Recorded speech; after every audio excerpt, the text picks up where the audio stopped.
Paulina Brenner says, can you talk about your process of post-production for your shows, cut into shorter videos? Craig Minions. I can. Cutting up videos into shorter sections is time-consuming. I have a process that I've kind of come up with. It just works for me, and I'm very happy with how it's working out so far. And a lot of it has to do with manually cutting up the videos with a video editor known as Adobe Premiere.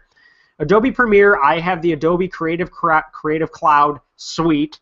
I pay $75 a month for it. I have full access to everything Adobe. And what I'm able to do in Adobe Premiere is I download my full video clip of Ask the Tech Teacher, and I import it into Adobe Premiere. And then I go through the entire video, I play the video, and I skip ahead. Like I drag the timeline ticker back and forth until it hits one of these bad boys. See this little question here that just popped up? I see that. That's my cut point, guys. That's how I do it. It's the magic of movie magic. So I hit that little pop-up question and I stop. And I say, okay, this is probably the beginning of a new question for Q&A. I press play. I listen to the video a little bit, make sure it was a question I remember answering well. If I'm not sure, I will actually watch the whole Q&A section. I make a determination whether it would be good as an independent video. If it is, then I can cut it up in Adobe Premiere and I can actually export it straight to an individual video. And then I continue to do that for each individual video on Adobe Premiere. And it takes a while. It does. It takes quite some time. But the reason I like doing it this way is because, you know, if you're like me, you don't have a lot of time.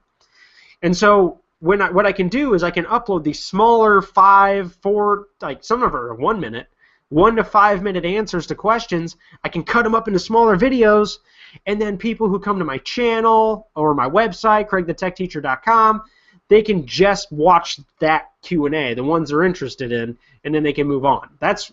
I kind of envisioned how I would like it set up, because if it were me, I probably wouldn't even be able to have the time to sit down and watch a 1 hour show. With 2 kids, full-time job, this and all that, it's really tough to sit down and watch a full-hour show. But if it's smaller segments of a show, and they're categorized by like networking, and one of them's categorized by programming, then it gets a little more reasonable. And so that's kind of why I decided to do that. And it's worked out pretty well so far. I very much enjoy being able to do that. And then people can sit there and watch just what they want, on demand, right? That's the culture we're in. But I actually just use Adobe Premiere for all of that. Now, it can be done with a free tool known as Windows Movie Maker, and the exact same process can be done. It's a little more complicated. Like, it takes a little more time, I mean, because you have to cut up the video, then delete all the excess video, and then just export that clip, and then undo the deletes, and then cut up the next portion. Whereas with Adobe Premiere, it's a little simpler. It's a little more streamlined. But for some people, it might not be worth the money to do it that way. But that's how I do it, Paulino. Thank you for the awesome question.